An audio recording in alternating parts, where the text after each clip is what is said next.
آپ کی بارگاہ میں پیش کروں گا۔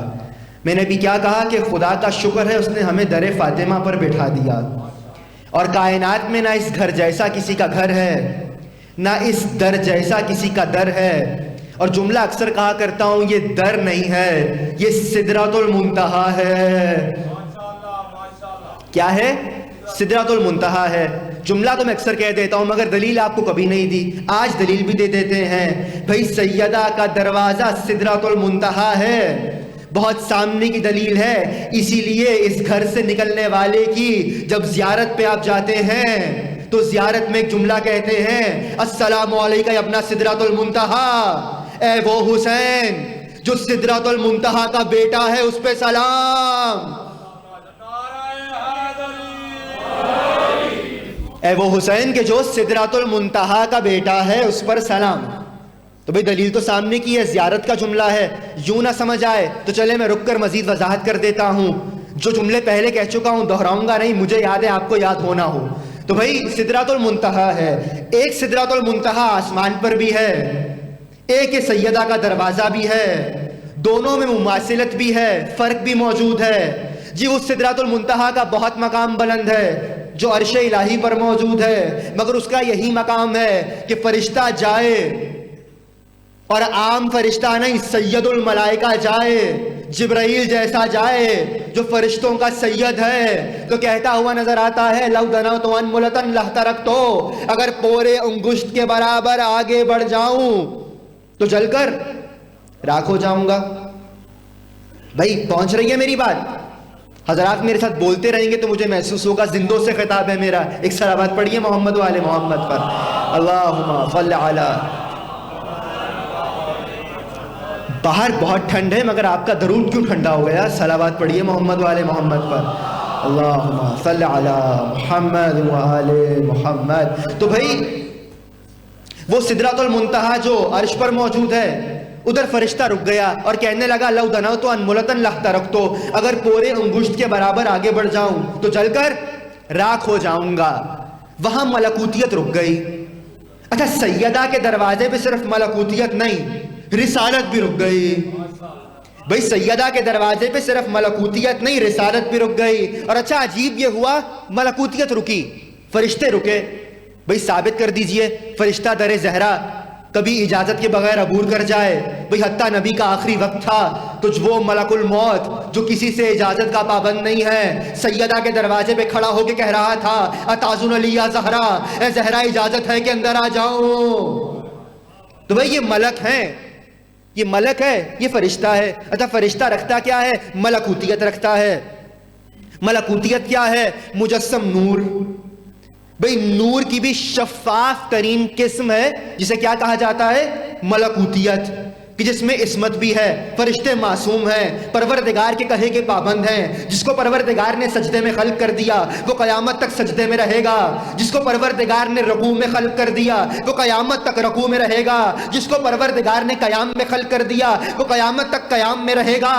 یہ فرشتے ہیں، یہ ملکوتیت رکھتے ہیں، یہ نور کا سب سے بڑا مقام رکھتے ہیں، یہ مجسم نور ہیں۔ بھائی مجسم نور بھی سیدہ کے دروازے سے آگے نہیں بڑھ رہا، تو جو اس دروازے کے اندر ہیں نہ جانے وہ کون سا نور ہے۔ یہ خود ایک مسلسل موضوع ہے کہ ائمہ اہل بیت کس نور سے ہیں۔ یہ اس نور سے نہیں ہے جس نور سے آپ سمجھتے ہیں۔ خلق اللہ من نور عظمتہ، اللہ نے ان کو اپنے عظمت نور سے خلق کیا، اپنے نور سے۔ اور وہ جو خدا کا نور ہے نا، لیسا کمثلہ شیء، وہ شے نہیں ہے، شے سے بھی بالا ہے، موضوع الگ ہو جائے گا۔ تو ملکوتیت در زہرا پہ رک گئی۔ اچھا اس در پہ ایک اور معاملہ بھی ہوا، ملکوتیت بھی رکی، رسالت بھی رکی۔ اچھا اجازت لے کے اس سدرۃ المنتہا سے رسالت بھی آگے بڑھی، یعنی جو عرش پر سدرۃ المنتہا ہے اسے عبور کرنے کے لیے کم از کم محمد ہونا ضروری ہے۔ بھائی جو عرش پہ سدرۃ المنتہا ہے اس کو عبور کرنے کے لیے محمد ہونا ضروری ہے۔ یہی معاملہ اس سدرۃ المنتہا کا ہے۔ وہاں اللہ کی سدرہ تھی، اللہ نے اجازت دی، محمد آگے آ گئے۔ یہ سیدہ کے گھر کی سدرہ ہے، وہی آگے آتا ہے جس کو سیدہ اجازت دیں، اور آگے کون آتا ہے؟ محمد۔ بھائی دروازہ عبور کرتے ہی محمد ہیں، آپ بھول رہے ہیں یہ گھر ایک محمد کا نہیں ہے۔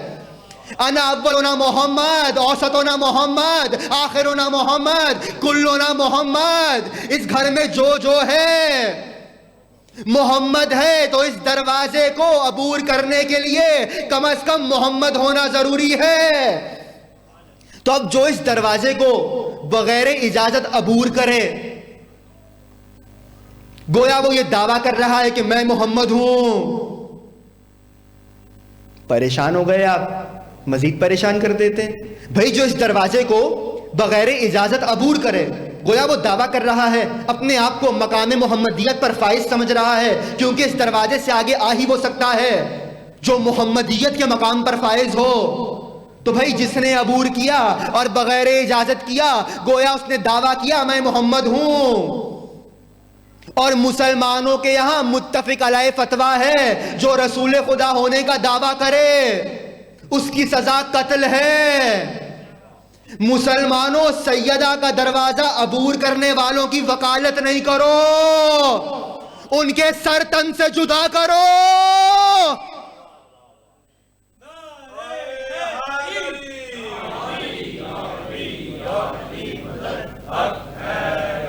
معمولی دروازہ ہے، پیغمبر نے کہا تھا بابوہا بابی وہ بیتوہا بیتی، سیدہ کا دروازہ مجھ محمد کا دروازہ، سیدہ کا گھر مجھ محمد کا گھر۔ بھئی جہاں رسالت رک کے سلام کرے، انما یرید اللہ پڑھے، آتے چاہتے کہے۔ بھئی جس نبی کے آگے آپ سب کو سر خم کرنا ہے تعظیم میں، وہ جس دروازے کے آگے سر خم کر دے، تو اس گھر کے اندر جو زوات رہتی ہیں وہ کتنی مقدس ہوں گی۔ بھئی میں یہاں جب بھی آتا ہوں پہلے 2 دن مجھے بار بار مجمع کو یاد دلانا پڑتا ہے کہ یہاں سے میں عبادت کروں گا، وہاں سے آپ عبادت کریں گے، تو آپ میرے ساتھ سبحان اللہ ماشاءاللہ کہتے رہیں گے تو مجھے یقین رہے گا کہ آپ تسبیح پڑھ رہے ہیں، اور بھئی میں تو مطالبہ بھی تسبیح کا کر رہا ہوں، اور تسبیح ہے عبادت، اور آپ انشاءاللہ انسان ہیں، تو اگر انسان ہے تو انسان کا مقصد خلقت ما خلقت الجن والانس الا لیعبدون، عبادت کے لیے آئے ہیں، تو میں یہاں سے اپنا مقصد پورا کروں گا، آپ اپنا کیجئے گا۔ ایک صلوات پڑھ دیجئے محمد والے محمد پر۔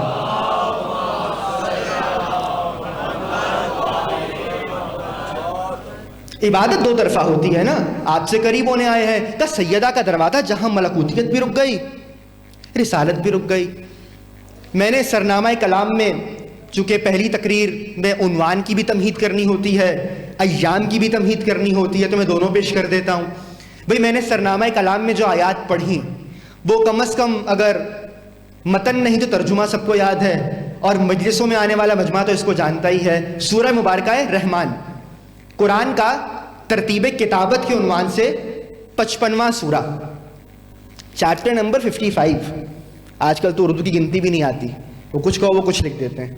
بھئی 55واں سورہ، سورہ رحمان، جس کا ایک لقب ہے عروس القرآن، قرآن کی دلہن۔ تھوڑی سی تمہید سورہ پہ بھی سن لیجئے، پھر ان آیات کو بیان کروں گا، آج صرف بیان کروں گا اور پھر اپنے موضوع کی تمہید کروں گا۔ تو سورہ رحمان قرآن کا وہ سورہ جس کے لیے حدیث موجود ہے کہ من کراہا لیلن ماتا ماتا شہیدہ، من کراہا نہارن ماتا ماتا شہیدہ، کوئی اگر اس سورے کو رات میں پڑھ لے اور سو جائے اور سوتے سوتے مر جائے تو شہید مرا، کوئی اگر دن میں پڑھ لے اور پڑھنے کے بعد کبھی مر جائے تو شہید مرا۔ گویا یہ سورہ قرآن کا ایسا سورہ ہے کہ جو شہادت تقسیم کرتا ہے۔ اچھا اس سورے میں کمال کیا ہے؟ قرآن کا ترتیب کتابت۔ ایک بات یاد رکھیے گا، گفتگو مشکل ہو جائے تو مجھے بعد میں روک لیجئے گا، قرآن کا حرف حرف معجزہ ہے، قرآن کا حرف حرف معجزہ ہے۔ یہ تو آپ مانتے ہیں نا، حدیث بھی ہے پیغمبر کی، کلام خدا ہے۔ اس کے عادات بھی، اس کے سوروں کی ترتیب بھی، اس کا نزول بھی، اس کا ایک ایک حرف بھی، اس کے حروف مقطعات بھی، اس کے زیر و زبر بھی، ایک ایک شے معجزہ ہے۔ بھائی قرآن کے 2 نزول ہیں، ایک ترتیب کتابت ہے جس طرح سے سوروں کو لکھا گیا، ایک ترتیب نزول ہے۔ بھائی سب سے پہلے کون سا سورہ آیا؟ سورہ علق، اقرا بسم ربک الذی خلق۔ لیکن کتابت میں پہلا کون سا ہے؟ سورہ فاتحہ۔ یعنی کتابت کی ترتیب اور ہے، نزول کی ترتیب اور ہے، کتابت کی ترتیب میں سورہ رحمان 55واں سورہ ہے، اور یہ وہ سورہ ہے کہ جس کے اندر کتنی آیات ہیں؟ بھائیوں کے نزدیک 78۔ چونکہ ہم اہل بیت کے ماننے والے ہیں، ہم بسم اللہ الرحمن الرحیم کو آیت مانتے ہیں اور ہم اس کو بھی شمار کرتے ہیں، تو ہمارے نزدیک کتنی آیات ہوئی؟ 79۔ اس کی 79 آیات ہیں، اور سورہ نزول کے اعتبار سے 97 نمبر کا سورہ ہے، یعنی 7 اور 9 لکھیے تو اس کی آیات ہیں، 9 اور 7 لکھیے تو اس کا ترتیب نزول ہے، 97 نمبر پہ آیا ہے، 79 آیات ہیں سورہ رحمان کے اندر۔ اور ہم بسم اللہ کو چونکہ آیت مانتے ہیں، بھئی ظاہر ہے جس نے بسم اللہ کو نکالا ہم اس کو ہی نہیں مانتے۔ یاد ہے نا وہ، میں کیا کہوں، ایک صاحب ہیں، جہنم کا نام لے لیتا ہوں، ملتا جلتا ان کا بھی نام ہے، قرآن میں جہنم کا نام ہے حاویہ۔ کیا ہے؟ حاویہ۔ تو بس اس سے کافیہ ملا لیجئے گا۔ تو ایک وہ صاحب ہیں، وہ مدینے میں آ گئے۔ جب وہ مدینے میں آئے، میں کیا کہوں، کسی نے مرحوم زہری صاحب سے ان کے متعلق پوچھا تھا، تو انہوں نے کہا میں ان کے لیے کیا کہوں، وہ تو یزید کے بھی باپ تھے، وہ تو یزید کے بھی باپ تھے۔ بھائی اب اگر جو خاموشی اختیار کرے گا میں سمجھوں گا ان سے ان کے تعلقات اچھے ہو گئے۔ تو بھائی کہنے لگے، وہ جیسے ہی مدینے میں آئے تو ایک مرتبہ انہوں نے نماز پڑھائی، جیسے ہی نماز شروع کی تو کہنے لگے الحمدللہ رب العالمین۔ تو فوراً سے جیسے ہی نماز ختم ہوئی تو اصحاب پیغمبر نے فوراً سے روک لیا، کہا یا فلاں اسرقت الصلاۃ ام نسیتا، کیا تم نے نماز میں بھی چوری شروع کر دی یا نماز ہی بھول گیا؟ یعنی بہت سی چوریاں پہلے کی تھیں، تبھی اصحاب نے کہا نماز میں بھی چوری شروع کر دی۔ تو کہنے لگے نہیں میں بسم اللہ نہیں پڑھوں گا۔ کہ بسم اللہ میں ایسا کیا ہے؟ کہ تم نے سنا نہیں علی کہتے تھے انا نقطۃ التی تحت الباء، بسم اللہ کی بے کا نقطہ میں علی ہوں، میں جب جب بسم اللہ پڑھتا ہوں مجھے علی یاد آتا ہے۔ نعرہ تکبیر، نعرہ رسالت، نعرہ حیدری۔ تو میں جب جب بسم اللہ پڑھتا ہوں مجھے علی یاد آ جاتے ہیں۔ انہوں نے ایسی نکالی، آج بھی ماشاءاللہ ہمارے مومنین سعودی جاتے ہیں حج عمرے پر، تو کہتے ہیں وہ امام کعبہ نے ویسی نماز پڑھا دی۔ تو میں نے کہا ویسی پڑھائی جیسی اس کے باپ نے پڑھائی، آپ کیوں پریشان ہو رہے ہیں؟ تو بھائی وہی نماز پڑھائے گا نا جو ان کو سکھائی گئی۔ تو وہ بسم اللہ نہیں پڑھتے، اور ہمارے یہاں امام کی کیا حدیث ہے؟ علامات المومن، مومن کی علامتوں میں سے ایک علامت ہے جہر بسم اللہ الرحمن الرحیم۔ صرف بسم اللہ پڑھنا نہیں، جب پڑھنا اونچی آواز سے پڑھنا۔ حتیٰ آپ کے یہاں نماز کے اندر بھی یہ حکم ہے، نماز چاہے جہری ہو، چاہے اخفاتی ہو، چاہے اونچی پڑھنے والی ہو، چاہے آہستہ پڑھنے والی ہو، لیکن جب جب بسم اللہ پڑھنا تو بلند آواز سے پڑھنا۔ تم نے جتنا چھپانا چاہا ہم اتنی بلند آواز سے پڑھیں گے۔ قدرت کو ضد ہے علی کا ذکر چھپنے نہ پائے۔ تو کہا بسم اللہ ہم آیت شمار کرتے ہیں۔ اور یہ بھی عجیب بات ہے، قرآن میں 114 سورے ہیں، اور 114 میں سے 113 سوروں کے ابتدا میں بسم اللہ الرحمن الرحیم ہے۔ ایک سورہ ہے کہ جس کے ابتدا میں بسم اللہ نہیں ہے، کون سا سورہ؟ سورہ توبہ، جسے سورہ براءت بھی کہتے ہیں۔ کیوں؟ براءت من اللہ ہے، اللہ تبرہ کرتا ہے۔ کہ جہاں تبرے کا ذکر آ جائے وہاں رحمت کا ذکر اچھا نہیں لگتا۔ اور یہ بھی عجیب بات ہے، اب آپ خوش مت ہوئیے گا، چلیں سورہ 113 ہیں تو بسم اللہ بھی 113 مرتبہ ہو گئی، جی نہیں، اللہ کو 14 کا عدد بہت پسند ہے۔ اللہ نے جناب سلمان کے قصے میں بسم اللہ کو آیت بنا کے نازل کیا تو عدد 114 ہی رہا۔ کہا تو سورہ رحمان میں جب آپ بسم اللہ کو شمار کریں گے تو 79 آیات بنیں گی، اور ترتیب نزول کے عنوان سے یہ سورہ کتنے نمبر پہ آیا؟ 97۔ اچھا اس میں بھی عجیب شے ہے، میں نے بھی آپ سے کہا یہ وہ واحد سورہ ہے قرآن کا جس کے لیے حدیث معصوم ہے کہ یہ پورا سورہ ہماری شان میں آیا ہے۔ اس سورے کا عنوان ایک جملے میں سناؤں، پورا سورہ رحمان یا تولا ہے یا تبرہ ہے۔ بھئی میں وضاحت کر دوں گا انشاءاللہ۔ میں نے بھی کیا کہا، قرآن کے اعداد میں بھی معجزے ہیں، تھوڑی سی تمہیدی گفتگو مشکل ہے، سن لیجئے۔ اچھا کتنی آیات؟ 79، 79۔ ایک علم ہے جو معصومین نے سکھایا ہے، علم الاعداد، نیومرولوجی۔ آپ نے علم جفر کا نام سنا ہوگا، تعویذات دیکھے ہوں گے، اس میں آپ کے نام کے عدد لکھے جاتے ہیں، آیات کے عدد لکھے جاتے ہیں۔ عدد کے اندر، اعداد کے اندر بہت سے اسرار چھپے ہوئے ہیں۔ عدد کی 2 اقسام ہوتی ہیں۔ بھئی سورہ رحمان کی شرح کر رہا ہوں، میں نے بھی کہا یہ سورہ اہل بیت کی شان کا سورہ ہے، اور پورا سورہ ذمہ داری سے کہہ رہا ہوں، آپ کوئی آیت لے آئیے میں آپ کو دکھا دوں گا کہ اہل بیت اس میں کہاں ہیں۔ 5 دن موجود ہوں۔ بسم اللہ الرحمن الرحیم۔ الرحمن علم القرآن خلق الانسان علمہ البیان۔ مولا سے پوچھا گیا معنی کیا ہے؟ کہا رحمان علم القرآن، پیغمبر کی بات ہو رہی ہے۔ اللہ کہہ رہا ہے میں رحمان ہوں جس نے کسی کو قرآن سکھایا، یعنی محمد مصطفیٰ۔ خلق الانسان علمہ البیان، پھر اللہ کہہ رہا ہے میں نے ایسا انسان بنایا جس کو بیان کی قوت دے دی۔ کہ اس سے مراد کون ہے؟ کہ ہمارے جد علی ابن ابی طالب۔ اللہ نے علی کو ایسا بیان سکھایا کہ قیامت تک دنیا علی کے بیان کی محتاج رہے گی۔ آپ آیت یہ میں دکھا دوں گا، اسرار ہیں عادات کے اندر۔ کتنی آیات؟ 79۔ اچھا، عدد کی 2 اقسام ہوتے ہیں، ایک ہوتا ہے عدد، ایک ہوتا ہے عدد مرکب، عدد جامع جسے کہتے ہیں۔ بی بی کے نام کا کتنا عدد ہے؟ آپ نے کہا 9۔ اچھا یہ 9 کیسے آیا؟ یہ 9 ہے عدد مرکب، عدد جامع۔ اس کو حاصل کرنے کے لیے جو عدد ہوتا ہے اس کو ملایا جاتا ہے۔ بی بی کے نام کا عدد ہے 135۔ 1 کو 3 میں ملائیے، صرف یہی اجازت ہے 1 کو 3 میں ملانے کی، کہیں اور مت کیجئے گا، خسارے میں رہیں گے۔ کا 1 کو 3 میں ملائیے، کیا بنتا ہے؟ 4۔ 4 میں 5 کو ڈال لیجئے، کیا بنتا ہے؟ 9۔ تو یوں عدد مرکب حاصل ہوا۔ میں نے ابھی کہا کہ قرآن کے حرف حرف میں، قرآن کی ترتیب میں، قرآن کے عدد عدد میں معجزہ ہے۔ سورہ رحمان کی آیات کتنی؟ 79، 79۔ 7 کو 9 میں ملائیے، کیا بنتا ہے؟ 16۔ اب 16 تو مرکب عدد حاصل نہیں ہوا، تو اب 6 کو 1 میں ملائیے، کیا بنتا ہے؟ 7۔ اس مقام پہ رک جائیے گا، اس کی آیات کا عدد کیا ہے؟ 7۔ ترتیب نزول کیا ہے؟ 97 نمبر پہ نازل ہوا ہے۔ 9 اور 7 کیا بنتا ہے؟ 16۔ 16 کو پھر ملائیے، کیا بنا؟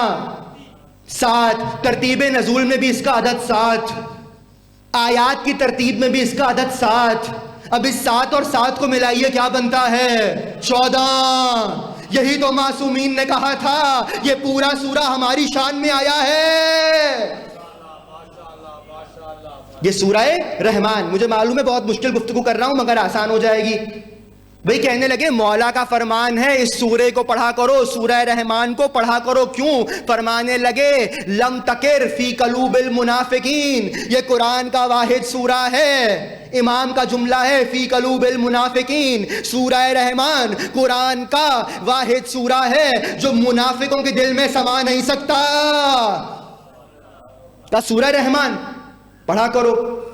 اب سورہ رحمان کی شان تو پہنچ گئی، جن آیات کا اور جس آیت کا میں نے انتخاب کیا۔ اچھا سورہ رحمان قرآن کا وہ واحد سورہ ہے، عجب انداز سے اہل بیت تک آ رہا ہوں، جو قرآن کے معجزہ ہونے پر دلیل ہے۔ قرآن کلام ہے؟ آپ نے کہا جی نہیں، قرآن کلام ہے ہی نہیں۔ کلام کی 2 اقسام ہوتی ہیں، یا نثر ہے یا شاعری ہے۔ میں نثر خطاب کر رہا ہوں، مجھ سے پہلے میرا بھائی شاعری پڑھ رہا تھا۔ کلام کی یہ 2 اقسام ہیں۔ اگر تو آپ کہیں گے کہ قرآن شاعری ہے، بھئی قافیے سے قافیہ مل رہا ہے، علمہ البیان خلق الانسان فبأي آلاء ربكما تكذبان، تو بھئی شاعری میں تو مبالغہ ہوتا ہے، ہر شے حقیقت نہیں ہوتی۔ تو کیا آپ کہہ سکتے ہیں کہ قرآن میں ہر شے حقیقت نہیں ہے؟ تو بھئی نہیں، قرآن شاعری نہیں ہے۔ اور اگر کہا جائے کہ قرآن نثر ہے تو نثر میں قافیہ نہیں ہوتا، ردیف نہیں ہوتی، بات سے بات ملائی نہیں جاتی، یہاں پہ قافیہ ملایا جا رہا ہے۔ تو پھر قرآن کیا ہے؟ نہ نثر ہے نہ نظم ہے۔ تمام عالم اسلام نے لکھا ما فوق الکلام، یہ کلام جیسا دکھتا تو ہے مگر کلام نہیں ہے۔ کلام یا نثر ہوتا ہے یا نظم ہوتا ہے، یہ اس سے عرفہ و اعلیٰ ہے۔ نہ یہ نثر ہے نہ یہ نظم ہے، یہ کلام جیسا دکھتا ہے مگر کلام نہیں ہے۔ تو بھائی جب سامت ایسا ہے جو کلام جیسا دکھتا ہے مگر کلام نہیں ہے، تو جو ناطق ہوں گے، جملہ آپ کے حوالے، انسان جیسے دکھتے ہیں مگر ہم جیسے نہیں ہیں۔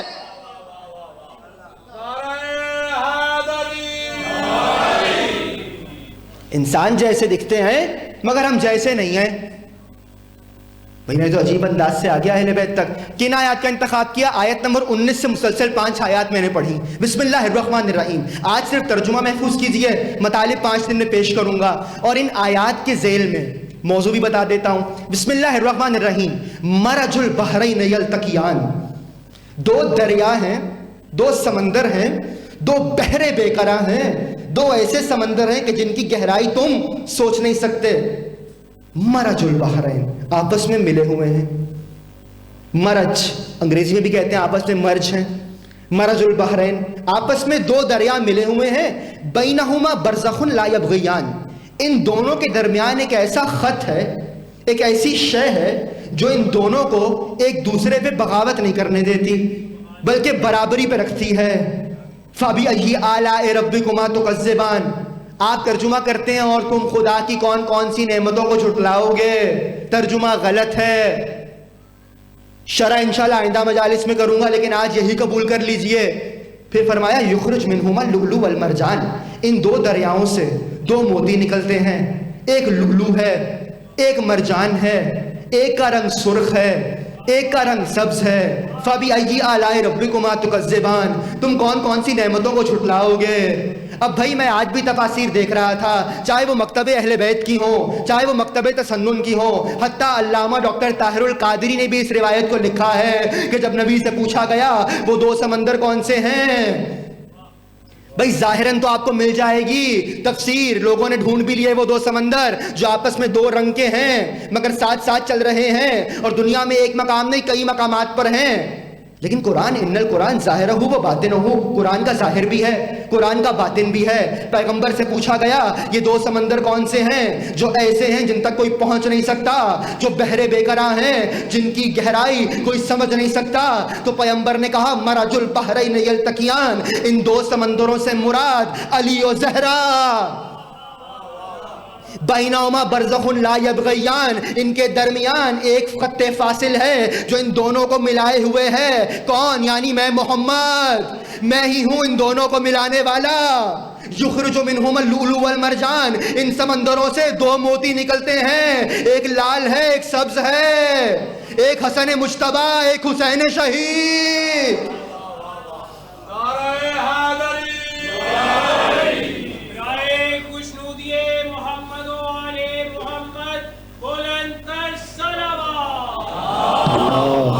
صلی اللہ. کا ایک حسن مجتبی, حسن سبز کبا, ایک حسین شہید. کا یہ پنجتن کی شان میں آیات آئیں. تو اللہ نے کیا کہا؟ 2 سمندروں کا ذکر کیا. کون؟ علی و زہرا. ایسے فضائل کے سمندر جن کو کوئی سمجھ نہیں سکتا. انہی آیات کے ذیل میں جس موضوع کا میں نے 5 دن کے لیے انتخاب کیا, علی و بطول, ولایت کے 2 پھول. 5 دن انشاءاللہ اس عنوان سے جناب سیدہ اور مولا علی. کیا کہا خدا نے؟ 2 سمندر جو برابری پہ چل رہے ہیں. بتائیں گے آپ کو کہاں فاطمہ علی کے برابر ہیں اور کہاں کہاں علی فاطمہ کے برابر ہیں, اور یہ ساتھ ساتھ کیوں ہیں, اور ان دونوں نے مل کے کس نظام کو بچایا ہے. کل سے انشاءاللہ موضوع کی تمہید, اور کچھ جملے ظاہر میں نہیں کہوں گا تو پھر حق ادا نہیں ہوگا. 1444 ہجری قمری ایام فاطمیہ کا آغاز ہے. ہماری عوام کو آج تک سمجھ ہی نہیں آ رہا ہے ایام فاطمیہ کیا ہے. روز 3 سے 4 کالز آتی ہیں, شادی کریں نہ کریں, منائیں یا منائیں, مجلس کریں نہ کریں. بھائی مولانا یہ پہلے تو نہیں تھا, اب کہاں سے آ گیا؟ تو بھائی یہ آ کے بتا رہا ہے عزاداری گھٹتی نہیں ہے, عزاداری بڑھتی ہے. چلے میں بیان کر دیتا ہوں. یام فاطمیہ کا مسئلہ بھی پہلی مجلس ہے. جناب سیدہ کے عنوان سے کتب اہل بیت میں 3 تواریخ ہیں جو شہادت کی نقل ہوئی. بعد نبی 40 یوما, بعد نبی 75 یوما, بعد نبی 95 یوما. کیا ترجمہ؟ نبی کے 40 دن کے بعد, نبی کے 75 دن کے بعد, نبی کے 95 دن کے بعد, 40 دن کے بعد آپ شمار کریں تو 8 ربیع الثانی بنتی ہے. عراق میں منائی جاتی ہے. کا دوسری 75 دن سے 13 جمادی الاول, اور 95 دن سے 3 جمادی الثانی. کا یہ 3 تواریخ ہیں سیدہ کی شہادت کی. اور 13 سے 3 کے درمیان جو ایام آپ مناتے ہیں وہ کون سے ہیں؟ ایام عزائے فاطمیہ, سیدہ کے ایام. تو ممکن ہے آپ میں سے کوئی سوال کرے کہ بھائی جب 3 تواریخ ہیں تو معصومین تو موجود تھے. معین کر دیتے. کون سی تاریخ ہے؟ معصومین نے معین نہیں کیا. آخر وجہ کیا ہے؟ بھئی ہم کسی ایسے کو تو امام مانتے نہیں جس کو چاول کے نیچے کھانا نظر آتا ہو. ہم اس کو امام مانتے ہیں کہ جو اللہ کا بھیجا ہوا امام ہے. ہم اس کو امام مانتے ہیں کہ جو اللہ کی صفات کا مظہر ہے. معصوم نے نہ بتا کر کوئی نیا کام نہیں کیا, اللہ کے طریقے پہ عمل کیا ہے. یہ تو آپ سنتے رہتے ہیں, آپ کے اور میرے چھٹے امام نے فرمایا قرآن میں لیلۃ القدر میری جدہ زہرا کا نام ہے. کہا لیکن لیلۃ القدر 3 راتوں میں چھپا دی. اللہ نے معین نہیں کی 19ویں میں اعمال کرو, 21ویں میں اعمال کرو, 23ویں میں اعمال کرو. شکر کریں آپ شیعہ ہیں, کہیں اور ہوتے تو ہر رات کھڑے ہوتے. ماشاءاللہ سے ہمارے معصومین نے 3 راتوں کو معین کیا. اب کیا خدا چاہتا تو بتا نہیں سکتا تھا کہ اصل کون سی ہے؟ مگر نہیں, 3 راتوں میں اعمال کرائے. اور سیدہ چونکہ لیلۃ القدر ہیں تو سیدہ کی شہادت کو بھی 3 تاریخوں میں چھپا دیا. لیلۃ القدر کو بھی 3 راتوں میں چھپا دیا. وجہ کیا ہے؟ جو وجہ وہاں ہے یہی وجہ یہاں ہے. وہاں چھپانے کا مقصد یہ تھا کہ تم زیادہ سے زیادہ عبادت پروردگار کر سکو, اور یہاں نہ بتانے کا مقصد کیا ہے؟ تاکہ زیادہ سے زیادہ ذکر فاطمہ کر سکو.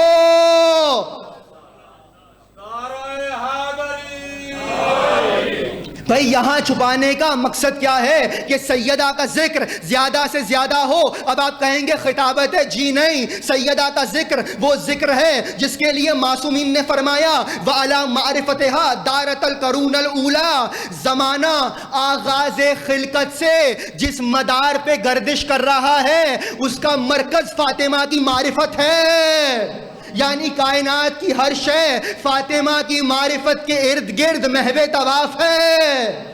بھئی سیدہ کے ذکر میں ایسا کیا ہے کہ معصومین نے آپ سے چاہا کہ زیادہ ہو, اہل بیت نے آپ سے چاہا زیادہ ہو؟ بھئی ایسا کیا ہے اس ذکر میں؟ بھئی کائنات ایک جملے میں سناؤں کیا ہے؟ اب وہ دلائل تو بھائی بھی مانتے ہیں, آپ بھی مانتے ہیں, اس پہ وقت صرف نہیں کروں گا کہ بھئی بنی بس ان 14 کے لیے. بھئی کسی کو شک ہے اتنے خاموش ہو گئے آپ؟ بھئی وجہ تخلیق کائنات کون ہے؟ یہ 14 وجود. کائنات بنی تو ایک محمد موجود تھا. اول ما خلق اللہ نوری موجود تھا. آج تک قیامت رکی ہوئی ہے کسی محمد کے لیے. یعنی پوری کائنات 2 محمدوں کے درمیان ہے. تو بھئی یہ کائنات کا مختصر تھا تعارف. تو سیدہ کا ذکر ضروری کیوں ہے؟ بھئی سیدہ کا ذکر ہر محمد نے کیا ہے. رسول اللہ کہنے لگے فاطمہ بضعۃ منی, فاطمہ میرا جز ہے. علی سے سوال ہوا, کہنے لگے نعم العون علی طاعت اللہ, سیدہ اللہ کی اطاعت میں مجھ علی کی مددگار ہے. حسن مجتبیٰ سے سوال ہوا, قامت فی محرابہا حتی ورمت قدمہا, میری ماں زہرا محراب عبادت میں ایسے کھڑی ہو جاتی تھی کہ ان کے پاؤں میں ورم پڑ جاتا تھا. حسین سے سوال ہوا, یا بہجت قلب المصطفیٰ, میری ماں زہرا محمد کے دل کا چین و سرور ہے. سید سجاد کہنے لگے لم یلد لرسول اللہ من خدیجہ الا فاطمہ, اللہ نے رسول اللہ کو خدیجہ سے صرف ایک بیٹی عطا کی, فاطمہ. امام باقر کہنے لگے ان سمیت فاطمہ تو طاہرہ لطہارتہا من کل دنس ومن کل رفس, میری جدہ کو اس لیے طاہرہ کہا جاتا ہے کہ انہوں نے طہارت کا حق ادا کیا, نہ کوئی ان کے قریب جا سکا, نہ کوئی ان کو دیکھ سکا. چھٹے امام کہنے لگے ان سمیت فاطمہ فاطمہ لان الخلق فتموا عن معرفتها, فاطمہ کا نام فاطمہ اس لیے ہے کہ مخلوق خدا اس کی معرفت حاصل نہیں کر سکتی. 7ویں امام نے کہا فمن ہتکہ ہتک حجاب اللہ, جس نے سیدہ کی توہین کی اس نے اللہ کے حجاب کی توہین کی. گویا سیدہ حجاب اللہ ہے. امام رضا کہنے لگے, امام کا عجیب فرمان ہے, ایک مرتبہ کہنے لگے ان فاطمہ لأن الخلق كنت اذا اشتقت الى رحیت الجنہ شممت رقبہ فاطمہ, مجھ رضا کے نانا محمد مصطفیٰ کو جب جنت کی خوشبو چاہیے ہوتی تھی سیدہ کے قریب آتے تھے. 9ویں امام نے فرمایا فاطمہ تو امی واللہ, اے میری ماں فاطمہ خدا کی قسم اگر مجھ محمد تقی کو اجازت مل جائے لأخرجنہما لأحرقنہما, میں آپ کے دشمنوں کو قبر سے نکالوں, آگ لگا کے جلا دوں. 10ویں امام کہنے لگے ان فاطمہ فاطمہ و محبیہا عن النار، میری دادی زہرا کو اور اس کے چاہنے والوں کو اللہ نے جہنم سے آزاد کر دیا۔ 11ویں امام کہنے لگے نحن حجت اللہ علی خلقہ وجدتنا فاطمہ حجت اللہ علینا، ہم سب تم پر خدا کی حجت ہیں، فاطمہ ہم پر خدا کی حجت ہے۔ اور زمانے کا امام کہنے لگا وفی ابنتی رسول اللہ اسوۃ حسنہ، مجھ مہدی نے زندگی گزارنے کا طریقہ فاطمہ سے سیکھا ہے۔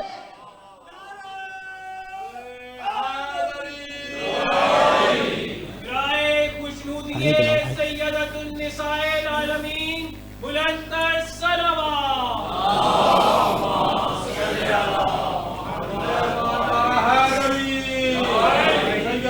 دشمنوں پہ تمنا کیے بغیر کوئی جنت میں کوئی نہ جائے، ایسا کیے بغیر دیتا ہے بھیک آج کی صحرا کا خاندان، انسان کے زمین کو رسوا کیے بغیر۔ مشکل کشا سے پوچھئے سیدہ کے اختیار، پلٹا دے آفتاب اشارہ کیے بغیر۔ تمہیں ایمان نارا حیدری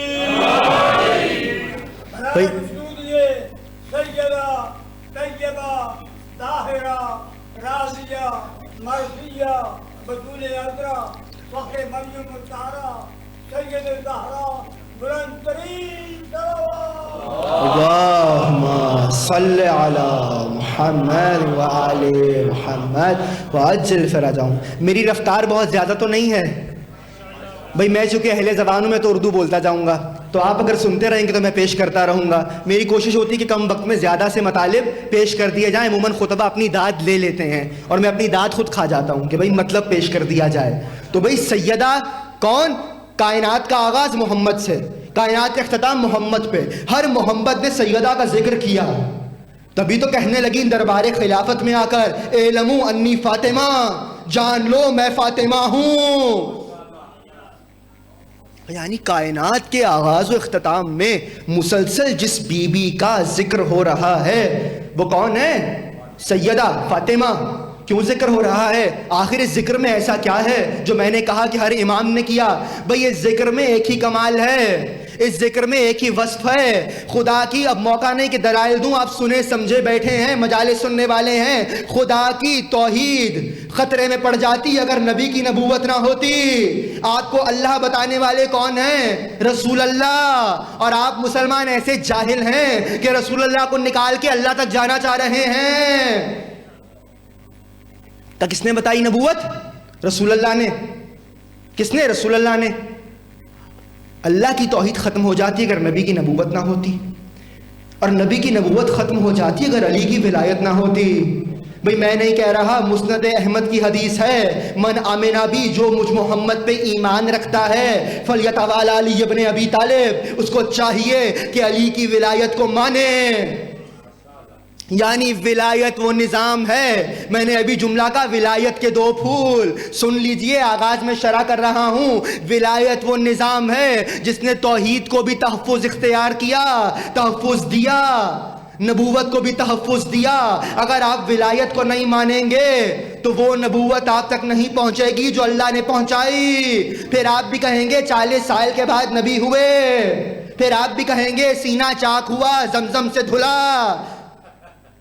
پھر آپ بھی کہیں گے اللہ کی آنکھیں بھی ہیں، اللہ جہنم میں پاؤں ڈال دیتا ہے۔ کسی نے پوچھا ان سے بھئی اللہ کے بال بھی ہیں؟ کہنے لگے ہاں جیسے میرے بھورے رنگ کے ہیں۔ بھئی اگر ولایت سے توحید و نبوت نہیں لیں گے تو وہ توحید و نبوت نہیں ملے گی جو اللہ نے پہنچائی۔ اس پر آپ مجالس سنتے رہتے ہیں، تو نظام کون سا ہے؟ نظام ولایت۔ اب آپ سوال کیجئے ولایت تک کون لائے؟ ولایت تک کون رہنمائی کرے؟ ولایت تک جس بی بی کو لانا ہے اس بی بی کا نام ہے سیدہ۔ سیدہ کا ذکر اس لیے بار بار ہوا کہ سیدہ وہ واحد بی بی ہے جو بی بی تک آئے گا ولایت تک آ جائے گا۔ جو سیدہ تک آئے گا علی تک آ جائے گا۔ چلے میں آسان کر کے سمجھائے دیتا ہوں۔ حسین ابن علی کی مجلسیں ہو رہی تھیں، آپ علم لے کے آئے، آپ کالے کپڑے پہن کے آئے، آپ نے سبیل لگائی، آپ نے تبرک دیا، آپ نے نوحہ پڑھا۔ اب تو ماشاءاللہ زمانہ بڑھ گیا، آپ سینے پہ ہاتھ کھڑک کے کھڑے بھی ہو گئے۔ ہم نے کہا اچھا حسین والے؟ کہنے لگے ہاں حسین والے، نہ شمر والے، نہ خولی والے، نہ سنان والے، نہ ابن انس والے، نہ ہرملہ والے، نہ ابن زیاد والے، نہ مروان والے۔ اس سے زیادہ نام لوں گا تو مجھ پہ پرچہ ہو جائے گا انشاءاللہ۔ بھئی کہنے لگے نہ ابن زیاد والے، نہ سنان والے، نہ خولی والے، نہ ہرملہ والے، ہم حسین کی مجلس میں آ گئے ہیں۔ ہم نے کہا بسم اللہ۔ تو یعنی جو جس کی مجلس میں آتا ہے اس کے قاتلوں پہ لعنت کر کے آتا ہے۔ آپ حسین کی مجلسوں میں آئے، آپ نے کہا ہم حسین والے، حسین کے قاتلوں سے ہمارا تعلق نہیں ہے، بس فاطمہ کی مجلسوں کا مقصد یہی ہے۔ آئیے اور کہیے ہم فاطمہ والے ہیں، فاطمہ کے قاتلوں والے نہیں۔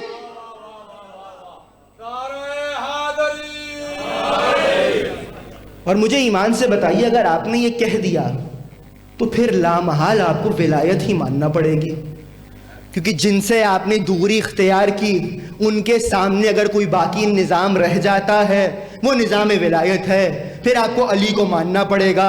اس لیے سیدہ کا ذکر معصومین نے اتنا زیادہ کروایا کہ سیدہ وہ بی بی ہے کہ جو علی ابن ابی طالب تک لے آئیں گی، علی ابن ابی طالب تک لے آئیں گی۔ خدا کی قسم سیدہ کے لیے آپ کچھ کر لیجئے، یہ مجلسیں، یہ ماتم، یہ ذکر، یہ تبرک، ایک ایک شاہ کی ضائع نہیں ہے، اپنے سے نہیں کہہ رہا۔ چلیں روایت سن لیجئے۔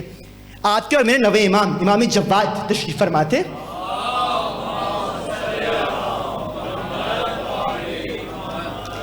امام تقی موجود تھے تو امام کا صحابی ہے موسیٰ ابن قاسم، اور یہ حدیث الکافی میں موجود ہے۔ آگے کہنے لگا مولا قد اردت ان اطوفا، مولا میں ارادہ رکھتا ہوں کہ طواف کروں کعبے کا، ان کا ون ابیک، آپ کی طرف سے بھی اور آپ کے بابا کی طرف سے بھی، یعنی ایک طواف کروں آپ کی جانب سے آپ کی نیابت میں، ایک آپ کے بابا کی نیابت میں۔ تو امام مسکرائے، کہا بے شک جائز ہے، تم نے ہماری ولایت کو مانا ہے تو ہمارے بہت سے حقوق ہیں جو تم پر ہیں، تو بے شک کرو، فائدہ ہمیں نہیں ہوگا، تمہارا ہی ثواب بڑھ جائے گا۔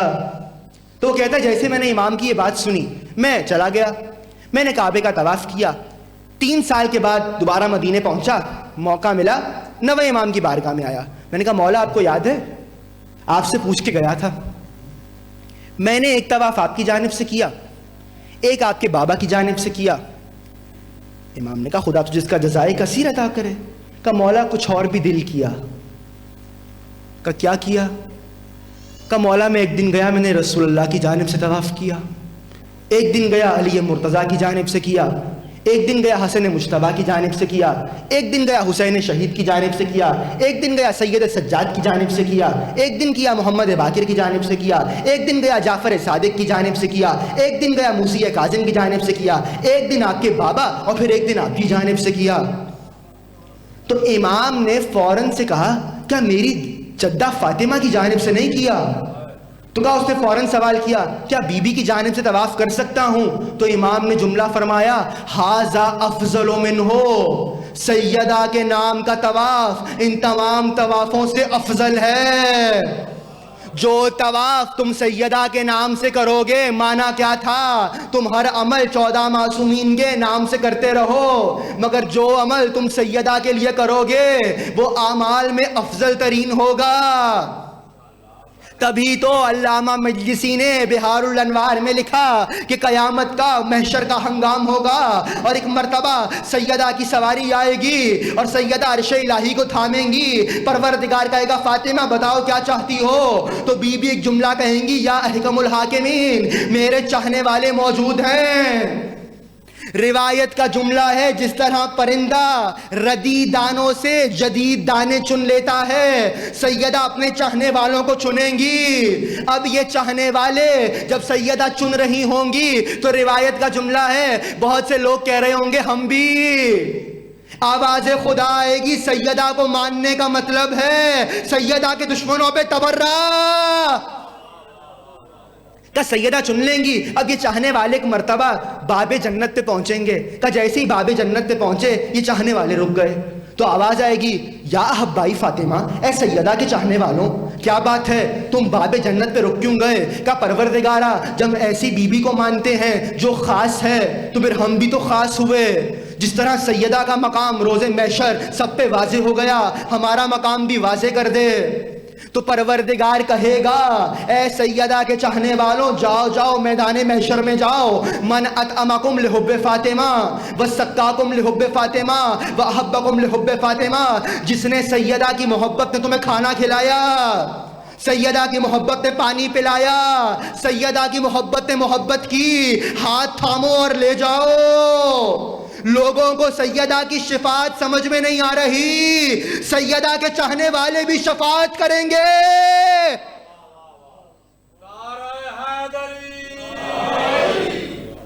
سیدہ کے چاہنے والے بھی شفاعت کریں گے. بھائی میں نے آج تو آپ کی تقریر ختم ہونے والی ہے, آپ کی خاموشی برداشت کر لی. کل سے اگر آپ میرے ساتھ چلتے رہیں گے تو جو مطلب اور معنی میں اپنے ذہن کے محفوظات میں محفوظ کر کے آیا ہوں وہ پیش کر پاؤں گا. مگر اگر آپ سو گئے تو آپ سے بہت پہلے ممبر پہ میں سو جاؤں گا, کیونکہ آپ سے زیادہ تھکے ہیں تقریر کر کر کے. صلوات پڑھیے محمد و آل محمد پر.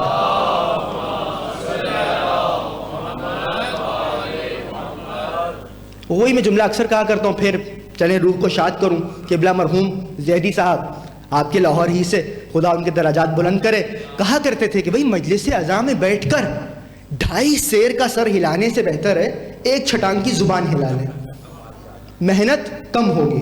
تو میں چاہتا ہوں آپ کی محنت کم ہو, آپ سر ہلا رہے. تو بھئی کہنے لگے سیدہ کون سا وجود؟ سیدہ وہ بی بی کہ جس کی جانب سے اگر ایک عمل بھی تم نے کیا تو پروردگار ضائع نہیں کرے گا, اس کی جزا تمہیں عطا کرے گا. جب اس مقام پہ آپ آ گئے سیدہ کے عنوان سے, تو اب اگر آپ کے ذہن نشین ہے تو ہے 5واں سال مجھے ہو گیا اس خمسے سے خطاب کرتے ہوئے. پہلے دن میری ایک روش رہتی ہے اور اسی کو مکمل کروں گا. ہر سال میں 2 حصوں میں بی بی کو تقسیم کرتا ہوں, ان کے فضائل کو, ایک حسب ایک نسب. بھئی وہ بی بی نا جس کا ذکر معصومین نے آپ سے مانگا ہے, ایک حسب ایک نسب. حسب پہ 4 دن بات کرتا ہوں, نسب پہ پہلے دن ضرور بات کرتا ہوں, اور وہ اس لیے بھی کرتا ہوں کہ ہم پہ الزام ہے کہ رسول اللہ کا ذکر نہیں کرتے. اور میں ہر سال آپ کی بارگاہ میں نئے سے نئے فضائل رسول اللہ کے پیش کرتا ہوں. اور پھر بی بی کی مادر کی بھی جن کا ذکر مسلمانوں کو ام المومنین ام المومنین ام المومنین کی تسبیح پڑھتے رہتے ہیں, سب سے پہلی ام المومنین ان کو یاد ہی نہیں ہے, تو بھئی ہم ذکر کر دیتے ہیں. کہا نبی کا بھی کیوں؟ چونکہ حسب نسب کا بڑا اثر ہے. حسب کیا ہے؟ جو آپ خود ہیں. نسب کیا ہے؟ آپ کے ماں باپ کون ہیں. اور نسب اتنا ضروری ہے, چلیں میں جملہ بہت جلدی کہہ رہا ہوں, نسب اتنا ضروری ہے کہ ماں اچھی ہو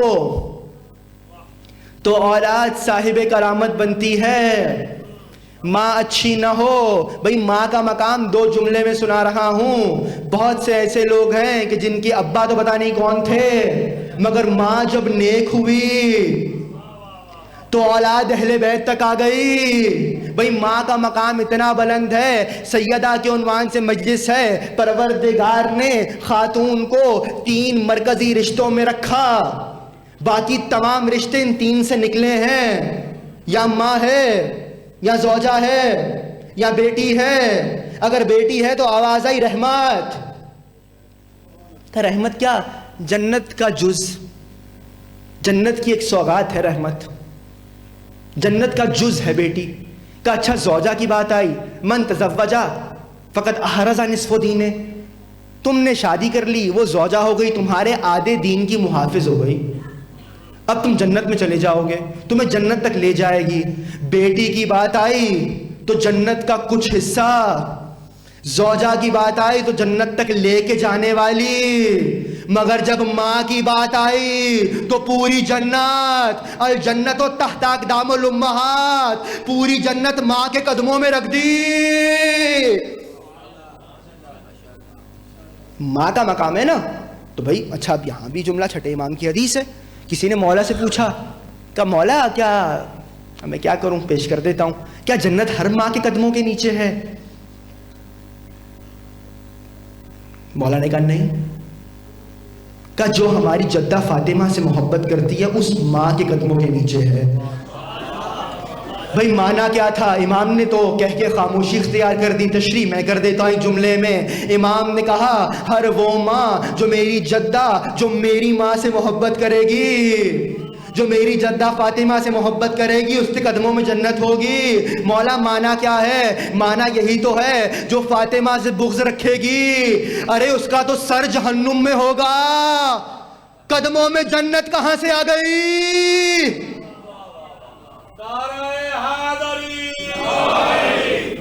تو کہا ماں کا مقام بہت بلند ہے. بھائی ماں کا مقام اتنا بلند ہے تبھی تو معصومین نے کہا من وجدہ بردن حبنا فی قلبے، تم میں سے جو ہم اہل بیت کی محبت کو اپنے دلوں میں اس ٹھنڈک کو محسوس کرے تو کیا کرے؟ فلیکثر دعا لامہ، اپنی ماں کو دعا دے. لم تخن اباہو، اس نے تمہارے ابا کے حضور خیانت نہیں کی. بھائی مولا کہہ گئے آپ پریشان ہو گئے. چلے میں آسان کر دیتا ہوں. امام نے کیا کہا؟ جب اہل بیت کی محبت کی ٹھنڈک دل میں محسوس کرو تو کیا کرو؟ ماں کو دعا دو. کیوں؟ باپ کی بارگاہ میں اس نے خیانت نہیں کی. چلے میں سنائے دیتا ہوں. چھٹے امام کا زمانہ تھا. امام کا ایک صحابی ہے، گھر سے باہر نکلا. کہتا ہے جیسے میں گھر سے باہر نکلا تو آپ کو معلوم ہے امام کے زمانے میں بڑے بڑے اور بھی امام اٹھے ہوئے تھے. ماشاءاللہ آج بھی امام اعظم، پتہ نہیں کتنے بڑے بڑے وجود تھے کہ نام ہی اعظم پڑ گیا. تو وہ امام کی زمانے میں تھے، امام کے دشمن تھے. تو کہتا ہے میں نے نیت کی میں اس کے پاس جاؤں، نہ جانے کیا ہوا، دشمن ہے میرے مولا کا لیکن میں اس کی جانب چل پڑا. کبھی بیچ راستے میں پہنچا تھا، نہ جانے کیا ہوا، میں نے قدموں کو واپس لیا، امام کی بارگاہ میں آ گیا. میں نے کہا مولا آج ایک عجیب واقعہ ہوا. کہا کیا ہوا؟ کہا مولا میں گھر سے نیت کر کے نکلا تھا کہ آپ کے دشمن کے پاس جاؤں گا، اس سے مسئلے مسائل پوچھوں گا، لیکن بیچ راستے میں قدم آپ تک واپس آ گئے. امام نے کہا ماں کا شکریہ ادا کرنا. کہا معنی کیا ہے؟ کہا تو بیچ راستے سے واپس آ گیا، جب تو دنیا میں آنے والا تھا تیری ماں خیانت کی نیت سے گھر سے نکلی تھی مگر آدھے راستے سے واپس گھر آ گئی. کل وہ پلٹی تھی، آج تو پلٹا ہے. بھائی امام بتا رہے ہیں ماں گھر میں رہے تو اولاد اہل بیت تک آ جاتی ہے. آپ پریشان ہو رہے ہیں، چلے میں ہی کہہ دیتا ہوں، آپ بھی پورا جملہ سنے بغیر داد نہیں دیتے. بھائی اہل بیت بتا رہے ہیں، امام بتا رہے ہیں ماں گھر میں رہے تو اولاد آل محمد تک آ جاتی ہے، اور اگر ماں میدان میں آ جائے تو اولاد آل محمد تک نہیں آتی. مسلمانوں تمہارا قصور نہیں ہے، اماں سے پوچھو کیوں گئی تھی.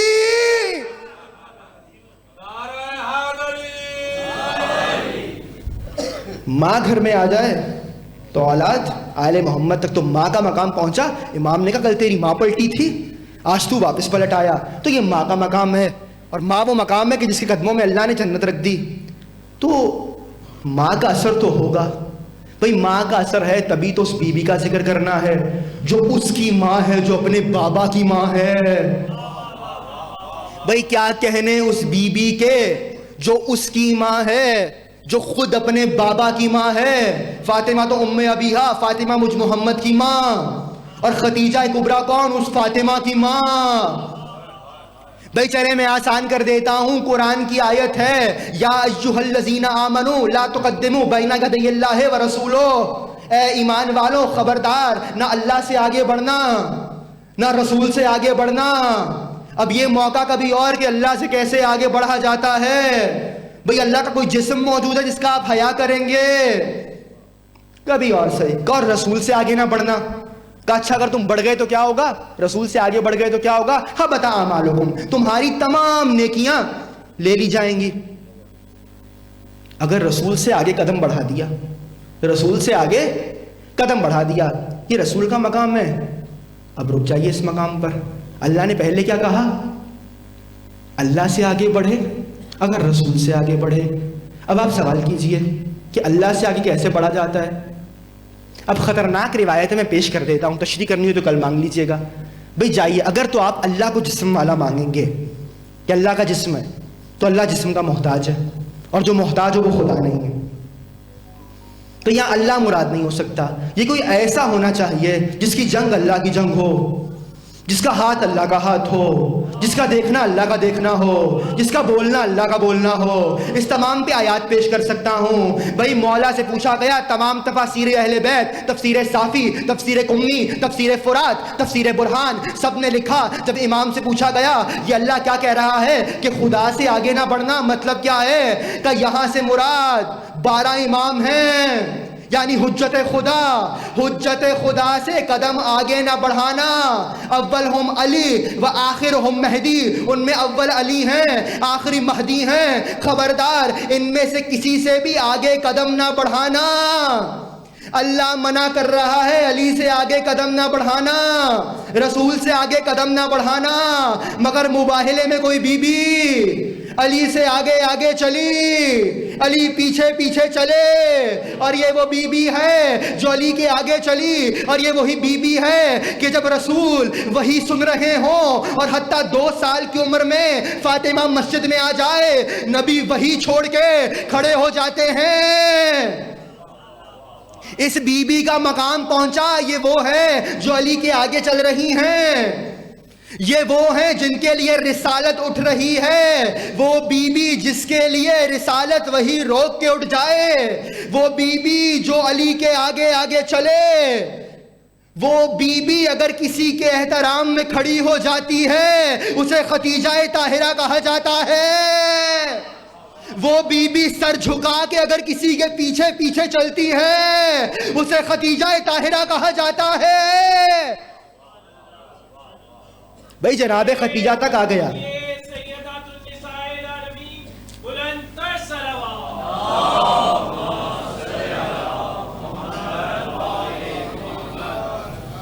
اے بھیا 9:05 پہ بٹھا کر جب ایسے اشارہ آتا ہے نا تو بھائی گھنٹہ تو مکمل کرنے دو، صلوات پڑھیے محمد والے محمد پر۔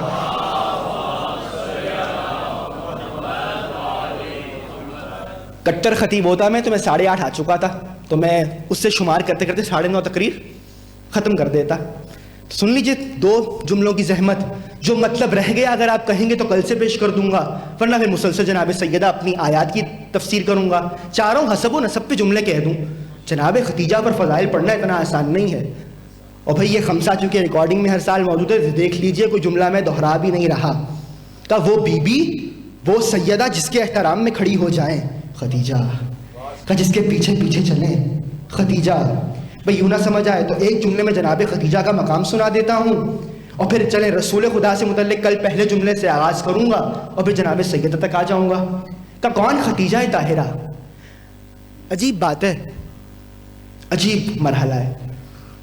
آپ سنتے رہتے ہیں بی بی ختیجہ کے بہت سے مقامات ہیں۔ عرب والے کہتے ہیں جب علی گھر سے نکلتے تھے تو علی کو دیکھ کے عرب ایک جملہ کہتے تھے، ھذا اخو رسول اللہ وقرۃ عین ختیجہ، یہ رسول اللہ کا بھائی جا رہا ہے، وقرۃ عین ختیجہ، اور ختیجہ کی آنکھوں کی ٹھنڈک جا رہا ہے۔ علی کو کہتے تھے ختیجہ کی آنکھوں کی ٹھنڈک، جو خود اللہ کی آنکھیں ہیں۔ یہ خاموشی صرف آج تک کی اجازت ہے، ورنہ کل شکایت کر دوں گا آپ کی۔ بھائی کہنے لگے کون علی؟ بھائی علی کو تو عین اللہ مانتے ہیں نا، بھائی دوسرے خلیفہ کا بھی یہی عقیدہ ہے، تو اپنا عقیدہ اتنا پست مت کیجئے کہ ان کا عقیدہ آپ سے اچھا ہو جائے۔ تو بھائی کیا کہا؟ علی کا لقب ہے عین اللہ، اللہ کی آنکھیں، اور ختیجہ کے لیے کیا کہا جا رہا ہے کہ علی اس ختیجہ کی آنکھوں کی ٹھنڈک، جو خود اللہ کی آنکھیں ہیں، وہ ختیجہ کی آنکھوں کی ٹھنڈک ہے۔ اب آنکھوں تک بات آ گئی تو جناب ختیجہ کا مقام سنا رہا ہوں۔ کہنے لگی اپنے چچا زاد ورقہ بن نوفل سے، ابھی ازواج نہیں ہوا تھا، کہا ورقہ بن نوفل میں نے خواب میں دیکھا کہ سورج کعبے کا طواف کر کے میرے آنگن میں اتر آیا، پھر میں نے دیکھا چاند آسمان سے میرے آنگن میں اتر آیا، سورج بھی میرے پاس، چاند بھی میرے پاس۔ جائیے تفاسیر اہل بیت اٹھائیے، قرآن کا واضح فیصلہ ہے، قرآن میں سورج رسول اللہ کا نام ہے، چاند علی کا نام ہے۔ بسم اللہ الرحمن الرحیم، والشمس والضحاہا والقمر اذا تلاہا، قسم ہے سورج کی اور اس کی روشنی کی، والقمر اذا تلاہا، اور چاند کی جو سورج کے پیچھے پیچھے چلتا ہے۔ مولا سے پوچھا گیا تھا، عید کا دن تھا، نبی گھر سے باہر نکلے، سفید کپڑے پہنے ہوئے تھے، نبی کے چہرے کے نور سے جبرائیل کی آنکھیں چندھ آئیں۔ ایک مرتبہ اللہ نے کہا والشمس والضحاہا، قسم سورج کی اور اس کی شعاؤں کی۔ نبی کچھ قدم آگے بڑھے تھے، پیچھے پیچھے علی چلے، اللہ نے کہا والقمر اذا تلاہا، قسم چاند کی جو سورج کے پیچھے پیچھے چلتا ہے۔ معصومین کا متفق فرمان ہے، سورج رسول اللہ، چاند علی مرتضیٰ۔ اور یہ بھی عجیب ہوا، جس کو سورج کہا اس نے چاند کے ٹکڑے کر دیے، جس کو چاند کہا اس نے سورج پلٹا لیا۔ کہ رسول اللہ کو سورج کہا گیا، علی کو چاند کہا گیا۔ خدیجہ نے خواب میں دیکھا چاند بھی میرے آنگن میں اتر آیا، سورج بھی میرے آنگن میں اتر آیا۔ ایک مرتبہ چچا زاد بھائی نے کہا اے بی بی، اللہ آپ کو نبوت بھی عطا کرے گا، ولایت بھی عطا کرے گا، آپ کے گھر میں نبوت بھی آئے گی، کوئی ولی یا امام بھی آئے گا۔ یہی وجہ تھی کہ نبی کا ازواج جناب خدیجہ سے ہوا۔ اور جیسے ہی علی دنیا میں آئے، تمام شیعہ سنی نے لکھا ہے رسول اللہ نے ابو طالب سے کہا کہ علی کو مجھے دے دیجئے، آپ نے مجھے پالا، اس کو میں پالوں گا۔ وہ جو ہمارے خوش عقیدہ مسلمان بھائی ہیں، وہ قافیہ لگاتے ہیں، حاشیہ لگاتے ہیں، کہنے لگے علی میں کمال نہیں تھا، وہ بس پالا تھا نا رسول اللہ اور خدیجہ نے، تو محبت زیادہ ہو گئی تھی۔ تو یار تم مانتے تو ہو کہ پالا تھا، تو پالا کس نے؟ سب نے لکھا رسول و خدیجہ۔ تو لوگ کیا کہتے تھے؟ خدیجہ کی آنکھوں کی ٹھنڈک علی۔ اب آنکھوں پہ بات آ گئی، آخری بات کل سے آغاز کروں گا۔ آپ نے، میں محنت پیش کر رہا ہوں اپنی، آپ نے بہت سی لوریاں سنی ہوں گی، جبرائیل حسین کو دیتے تھے، زہرا حسن مجتبیٰ کو دیتی تھی، رسول اللہ علی و حسن و حسین کو دیتے تھے، مگر ایک اور عجیب مرحلے پہ لے آیا۔ یہ کون ہے؟ علی، خدیجہ کی آنکھوں کی ٹھنڈک۔ روایت کا جملہ ہے علی جھولے میں تھے، خدیجہ قریب آئیں، دیکھا علی کی آنکھیں کھلی ہیں، بی بی گئیں، پھر دوسری بار پلٹی، پھر دیکھا علی کی آنکھیں کھلی ہیں، پھر گئیں، تیسری بار پلٹی۔ اب جو دیکھا علی کی آنکھیں کھلی ہیں تو بی بی نے ایک لوری دینا شروع کی، کہنے لگی نم ولو تناو میں، نم سو جا، نم ولو تناو میں، چاہے دکھانے ہی کے لیے نم سو جا، نوم سو جا، چاہے دکھانے کے لیے سو جا، نوم ولو تناو میں، نوم فالذی لا ینام قیومون، سو جا چاہے دکھانے ہی کے لیے سو جا، چونکہ جو نہیں سوتا وہ قیوم ہوتا ہے، جو نہیں سوتا وہ قیوم ہوتا ہے۔ ابھی 27 سال کے بعد سورہ بقرہ آئے گی، اس میں آیت الکرسی آئے گی۔ بی بی نے 27 سال پہلے کہا علی سو جا، جو نہیں سوتا وہ قیوم ہوتا ہے۔ اللہ نے کہا اللہ لا الہ الا هو الحی القیوم لا تاخذہ سنۃ ولا نوم، میں قیوم ہوں، میں سوتا نہیں ہوں۔ میں اور آپ اللہ کی آیتیں نقل کرتے ہیں، اللہ خدیجہ کا کلام نقل کر رہا ہے۔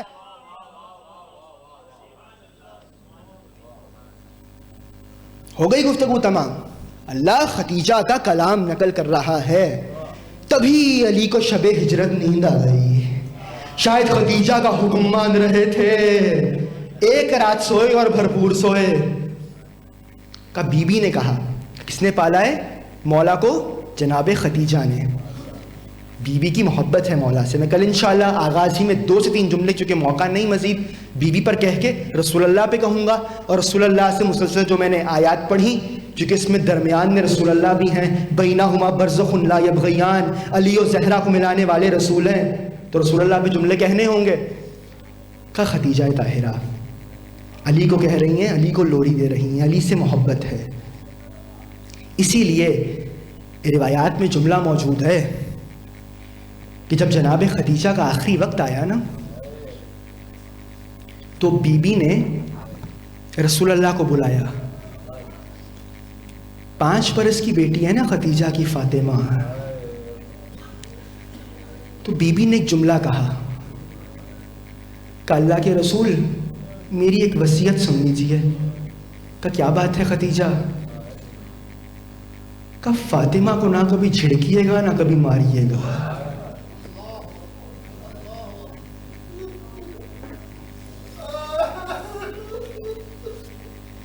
سن لیا آپ نے؟ کہا فاطمہ کو نہ کبھی جھڑکیے گا نہ کبھی ماریے گا۔ ہاں ختیجہ کو یہ برداشت نہیں کہ رحمت للعالمین بھی فاطمہ سے اونچی آواز میں بات کرے۔ عزاداروں کا فاطمہ کا خیال کیجئے گا۔ اے بی بی کاش آپ 11 ہجری میں ہوتی اور دیکھتی جس فاطمہ کے متعلق آپ نے وصیتیں کی تھی نا، وہ چپ ہو کے کھڑی رہی، صحابیوں کا مجمع اس کو ڈانٹتا رہا۔ اجرکم اللہ۔ عزادارو ایام فاطمیہ آ گئے۔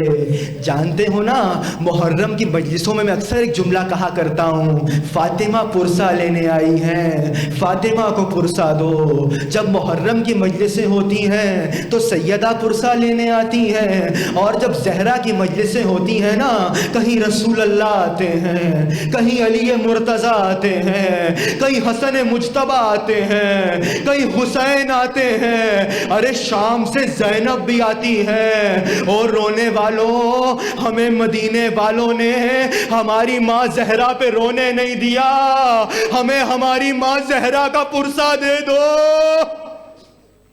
اجرکم اللہ۔ عزاداروں آپ جانتے ہیں روایات میں ہے جب جناب سیدہ پہ گریہ کیا کیجئے نا تو آپ کے ہر معصوم نے کہا بلند آواز سے۔ کہا مولا بلند آواز سے کیوں؟ کہا جب سیدہ کا جنازہ اٹھا رہے تھے نا علی تو حسن و حسین اپنے منہ میں آستین لگائے ہوئے رو رہے تھے۔ کہا مولا وجہ کیا تھی؟ کہا مولا علی نے کہا تھا حسن و حسین میں رونے سے منع نہیں کرتا مگر آہستہ آواز سے رونا تمہاری ماں کی وصیت ہے، کوئی جنازے میں نہ آئے، اگر تم بلند آواز سے روگے تو لوگوں کو پتہ چل جائے گا۔ عزاداروں اسی لیے تاریخ نے لکھا فاطمہ کا جنازہ جب اٹھا تو فاطمہ کے بچے گھٹ گھٹ کے رو رہے تھے۔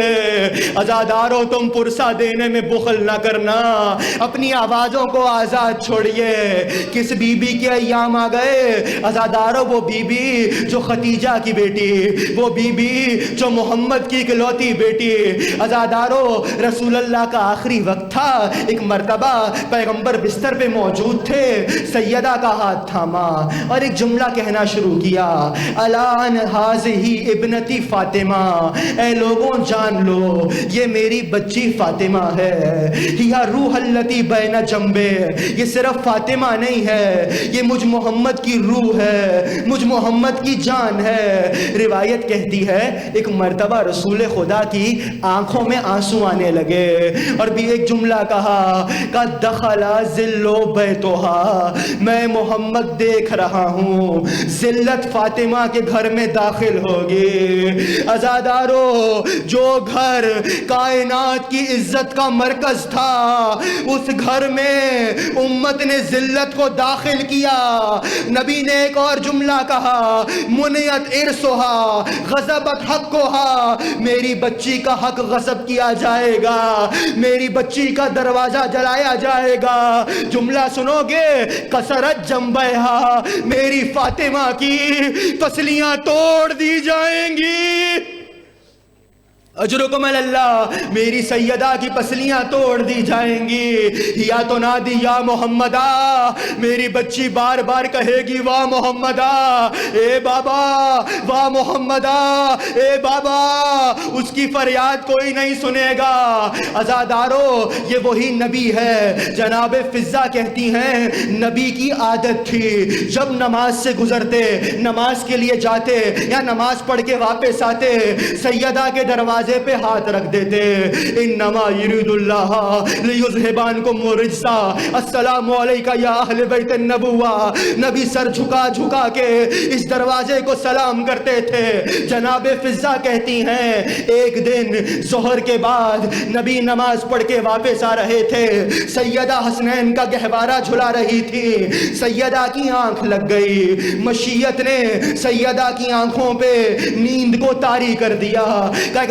مرتبہ ظہر کے بعد کا وقت آیا، نبی نے دروازے پہ ہاتھ رکھا، آیت تطہیر کو پڑھا اور ایک جملہ کہا، اتاذن لی یا زہرا، اے زہرا اجازت ہے میں اندر آ جاؤں؟ کہا میں دروازے پہ گئی، میں نے کہا اللہ کے رسول آپ آ جائیے، آپ کا اپنا گھر ہے، سیدہ آرام کر رہی ہیں۔ کہا نہیں فضہ، جب تک زہرا اجازت نہیں دے گی میں گھر میں داخل نہیں ہوں گا۔ نبی نے پھر کہا اتاذن لی یا زہرا، اے زہرا کیا اجازت ہے میں گھر میں داخل ہو جاؤں؟ عزادارو یہ وہ موقع تھا کہ نبی نے کہا خبردار فاطمہ کو نہ اٹھانا، میں انتظار کروں گا۔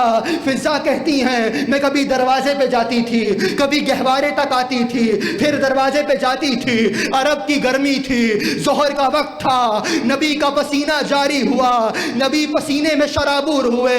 عزادارو اسی کیفیت میں سیدہ کی آنکھ کھلی، کہ فضہ کیا ہوا؟ کہ بی بی دعا کرو فضہ مر جائے۔ کہ فضہ کیا ہوا؟ کہ بی بی پہر گزر گیا، آپ کا بابا دروازے پہ کھڑا ایک ہی جملہ کہتا ہے اتاذن لی یا زہرا، اے زہرا کیا اجازت ہے میں گھر میں آ جاؤں؟ عزادارو جلدی جلدی قدم لیے اپنے آنچل سے نبی کا پسینہ صاف کرتی جاتی تھی۔ کہ بابا یہ آپ کا گھر ہے، کوئی بیٹی کے گھر میں بھی ایسے کرتا ہے، ارے جب آئیے جب جائیے آپ کا گھر ہے۔ نبی نے جملہ کہا او فاطمہ میں امت کو اس دروازے کی عظمت سمجھا رہا ہوں، ارے یہ وہ دروازہ ہے جہاں نبی بھی بغیر اجازت نہیں بڑھتا۔ او مسلمانوں خبردار آگ لے کے فاطمہ کے دروازے پہ نہ آنا۔ اجرکم اللہ۔ عزادارو دو منزلیں اور لے لیجئے، فاطمہ کے بچے پرسہ لینے آئے ہیں۔ عزادارو میں نے تمام مصائب کو چھوڑ دیا، کہ نبی دروازے پہ رک جاتے تھے۔ عزادارو نہ جانے نبی کے جانے کے بعد کیا ہوا کہ اسی دروازے سے جہاں نبی رکتے تھے فاطمہ کی چیخیں بلند ہوئی، بی بی نے کہنا شروع کیا صبت علیہ بصائب لو صبت علی الایام سرنا لیالیا۔ او بابا آپ کے بعد فاطمہ پہ وہ مصیبت آئی کہ اگر روشن دنوں پہ پڑ جاتی تو وہ رات میں بدل جاتے۔ عزادارو آخری جملے سن لو، ارے آخر ایسا کیا ہوا تھا؟ علماء کہتے ہیں کوئی ماں بیمار ہو جائے نا اور اس کے بچے چھوٹے چھوٹے ہوں تو وہ ایک ہی دعا کرتی ہے، پروردگارا میرے بچے بہت چھوٹے ہیں مجھے ان کے لیے شفا دے دے۔ وہ کہتے ہیں نہ جانے مسلمانوں نے فاطمہ کے ساتھ کیا کیا۔ حسن 8 برس کے تھے، حسین 7 برس کے تھے، زینب 5 برس کی تھی، ام کلثوم 2.5 برس کی تھی، مگر جب جب فاطمہ دعا مانگتی تھی ایک ہی جملہ کہتی تھی اللہم اجل وفاتی سریہ، پروردگارا فاطمہ کو جلدی موت دے دے، فاطمہ جینا نہیں چاہتی۔ عزادارو میں تمام کر دیتا، بی بی روتی رہتی تھی روتی رہتی تھی۔ عزادارو وہ مصیبت بھی بڑی عجیب تھی، آخری منزل عزادارو وہ مصیبت بھی بڑی عجیب تھی۔ مدینے والوں نے بتایا اے بی بی بلال مدینے میں آ گئے، آپ کے بابا کے بعد آزان نہیں دیتے۔